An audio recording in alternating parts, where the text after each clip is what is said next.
बिस्मिल्लाहिर्रहमानिर्रहीम। अस्सलाम वालेकुम व्यूवर्स, मैं हूं मुबशर नजर और आप देख रहे हैं मेरा यूट्यूब चैनल। नाज़रीन, आज हम बात करेंगे एक ही दिन पीटीआई की हुकूमत में आने वाले 2 इस्तीफों के हवाले से और जानेंगे कि आखिर एक ही दिन ये 2 इस्तीफे किसने दिए और किन वजूहात की बुनियाद पर दिए। नाज़रीन, वज़ीर आला पंजाब की मुआमले खुसूसी बराए इत्तलाआत डॉक्टर फिरदौस आशिक अवान अपने ओहदे से मुस्ताफी हो गई हैं। वज़ीर आला ने उनका इस्तीफा कबूल करने में जरा भी देर नहीं लगाई। इत्तलाआत के मुताबिक उन्होंने जुमा के रोज वज़ीर आला से मुलाकात की, जिसमें उनसे इस्तीफा तलब किया गया। ताहम उन्होंने अपने इस्तीफे में नागुज़ीर वजूहात को जवाज़ बनाया है और कहा है कि वो तहरीक इंसाफ के कारकुन की हैसियत से अपनी जिम्मेदारियां अदा करती रहेंगी। वज़ीर आज़म इमरान खान को जब भी उनकी ज़रूरत होगी वो अपना किरदार अदा करेंगी। नाज़रीन, उसके अलावा गुज़श्ता रोज़ ही वज़ीर आला के खुसूसी राब्ताकार बराए सियासी उमूर ओन चौधरी ने भी इस्तीफा दे दिया।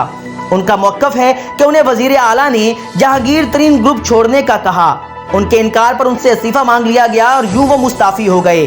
वो तरीन ग्रुप को नहीं छोड़ सकते और ना ही जहांगीर तरीन को। उनका यह भी कहना है कि तरीन ने तहरीक इंसाफ को बनाने और 2018 के इलेक्शन में पार्टी की कामयाबी के लिए अहम किरदार अदा किया, लेकिन उन्हें खुदे लाइन लगा दिया गया।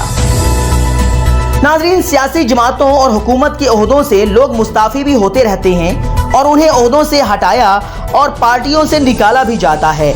ये मामला तकरीबन हर पार्टी और हर हुकूमत के साथ रहता है। ताहम तहरीक इंसाफ में उखाड़ पिछाड़ का ये कल्चर कुछ ज्यादा ही मजबूत है। शायद इसकी वजह यह है कि पार्टी सरबराह और वजीर आजम कहते हैं कि सरकारी मनासिब पर मुतय्यन लोगों को इधर उधर करते रहना चाहिए ताकि एक ही जगह पर बैठे बैठे उनकी सलाहियतों को जंग न लग जाए। इसीलिए माजी में भी बड़े बड़े ओहदों से इस तरह अचानक फरागतें होती रहीं और इस पर हैरतों के दर भी वाह हुए। नाज़रीन, असद उमर को जिस वजारत खजाना से हटाया गया वो उसकी बेहतरीन मिसाल है। डॉक्टर हफीज शेख भी तकरीबन इसी अंदाज में फारिग हुए।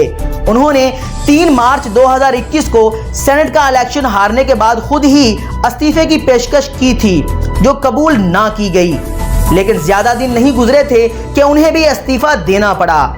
अब ना जाने मुल्क के अंदर हैं या वो मुल्क के बाहर, फिलहाल जहां कहीं भी हैं खुश रहें। डॉक्टर फिरदौस आशिक अवान पहले वजीर आजम की मुआमले खुसूसी थी। उन्हें प्रिंसिपल सेक्रेटरी ने बुलाकर इस्तीफा तलब किया। जब उनसे इस्तीफा तलब किया गया तो वो खासी हैरान हुई और उन्होंने वजीर आजम से मुलाकात पर इसरार किया, लेकिन ये मुलाकात ना हो सकी और उनसे कहा गया कि वो मुस्ताफी हों, वरना उनकी बरतरफी का नोटिफिकेशन जारी कर दिया जाएगा। उसके बाद वो कुछ अरसे तक मुफ्कार जेर पर रहीं और फिर पंजाब में इत्तलाआत के उफ़ पर इस अंदाज में तुलू हुई कि आते ही चौके छक्के लगाने शुरू कर दिए और अपनी इनिंग्स अपने अंदाज में बिला थकान खेल रही थी कि अब अचानक उनके इस्तीफे की खबर भी आ गई, जिसकी कोई ठोस वजह तो सामने नहीं आ सकी। अलबत्ता यूट्यूबर्स ने इधर उधर की बेपर की जरूर उड़ाई है, जिनमें बज़ाहिर कोई सदाकत नजर नहीं आती, लेकिन जिस अंदाज में उनसे इस्तीफा लिया गया उससे इतना तो मालूम हो जाता है कि वजीर आला और उनकी ये दबंग मुआमले खुसूसी एक पेज पर नहीं थे। होते तो इस्तीफे की जरूरत ना पड़ती। इन हालात में वजीर आला ने उन्हें रुखसत करने की में ही आफियत समझी होगी, लेकिन बईद नहीं कि वो अहले ईमा की तरह इधर से डूबकर कहीं और सामने आ जाएं। कहा जा रहा है कि उन्हें वफाक में बहबूद आबादी का मुशीर बनाया जाएगा, लेकिन ऐसा ओहदा उनकी तगोताज का मैदान नहीं है। उन्हें अपने बयान के लिए जो वुसअत चाहिए वो यहाँ दस्तयाब नहीं हो सकती। फिर भी सरकारी मनसब पास हो तो कोई भी रास्ता निकल ही आता है। मुमकिन है इस हैसियत में वो सियासी मैदान कारजार में डटी रहें और मुखालिफिन के बारे में वन लाइन्स पहले की तरह जारी करती रहें। वो जहां रहें खुश रहें। नाज़रीन, ओन चौधरी की बुनियादी शोहरत वजीर आजम के जाती दोस्त की थी। शायद उन्हीं की मोहब्बत में वो सियासत में भी आ गए, लेकिन सियासत में दोस्तियां और दुश्मनियां मुस्तकिल नहीं होती, ना उनके सीने में दिल होता है। जो लोग इमरान खान के बहुत करीब रहे हैं अब उनकी कुर्बत का पहले वाला आलम नहीं रहा। खुद जहांगीर तरीन इसकी मिसाल हैं, जिन्हें अपोजिशन इमरान खान की एटीएम कहा करती थी, जो मुमकिन है मुबालगा हो, लेकिन इतना तो मालूम है कि तरीन ने सुप्रीम कोर्ट से नाअहल होने के बावजूद पार्टी को इलेक्शन जितवाने और बाद में हुकूमत बनवाने में गैर मामूली किरदार अदा किया। वो अपने जहाज में आज़ाद मुंतखब उम्मीदवार ढो ढो कर बनी गाला पहुंचाते रहे, उनके गले में तहरीक इंसाफ का तिरंगा पटका डलवाते रहे। उनके पास जहाज ना होता तो ये सफर इतनी सुरत से तय ना हो पाता जैसे हुआ, लेकिन उसके बावजूद अब उनकी खिदमात का कोई एतराफ़ भी करने के लिए तैयार नहीं, लेकिन उन्हें माफिया का हिस्सा जरूर बना दिया गया है। और तहरीक इंसाफ के बाद छोटे तो उन पर तान तोड़ने के लिए हर हद अबूर कर जाते हैं। हमने इन जो अभी कुछ दिन गुजरे हैं उनमें आपको ये अर्ज भी किया था, ये बात भी वैसे भी चल रही थी कि बजट का मरहला गुजर जाए फिर तरीन ग्रुप को आटे दाल का भाव मालूम हो जाएगा, जिसका आगाज नजीर चौहान से हो चुका है। वो 2 दिन ही में राह रास्त पर आ गए, लेकिन ओन चौधरी ने फिलहाल ये रास्ता इख्तियार करने से इनकार कर दिया है और वजीर आला का ये हुक्म नहीं माना कि वो तरीन का साथ छोड़ दें और मुस्ताफी होने को तरजीह दी।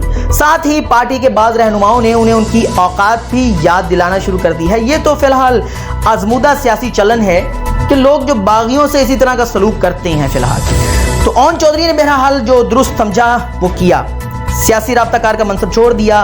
वैसे भी कभी सुना नहीं था कि उन्होंने इस ओहदे पर रहते हुए क्या क्या मुफीद जो मतालिब के राब्ते थे वो इस्तवार किए। मुमकिन है उनकी कोई ऐसी खामोश खिदमात हों जो मंजर आम पर ना आई हों, लेकिन जो भी खिदमात थीं अब फिलहाल वो दरिया बुर्द हो चुकी हैं। बहरहाल एक हुकूमत में एक ही दिन में 2 इस्तीफे तलब करना या देना सब अच्छे की अलामत बिल्कुल भी नहीं है। तो नाज़रीन, this is from today's episode. ऐसी बहुत सी और भी इंफॉर्मेशन लेके आपके सामने हाजिर होते रहेंगे। आप मेरे वीडियो को लाइक करें, मेरे चैनल को सब्सक्राइब करें, उसके साथ में मौजूद बेल आइकन को प्रेस करते हुए ऑल नोटिफिकेशन को ऑन करें ताकि मेरी आने वाली वीडियोज़ का नोटिफिकेशन आपको बर वक्त और सबसे पहले मिल सके। अगली वीडियो तक के लिए इजाज़त दीजिए। अपना, अपने दोस्तों का और अपने अजीज़ों का और वतन अजीज़ पाकिस्तान का बहुत सा ख्याल रखिए। अल्लाह हाफ़िज़।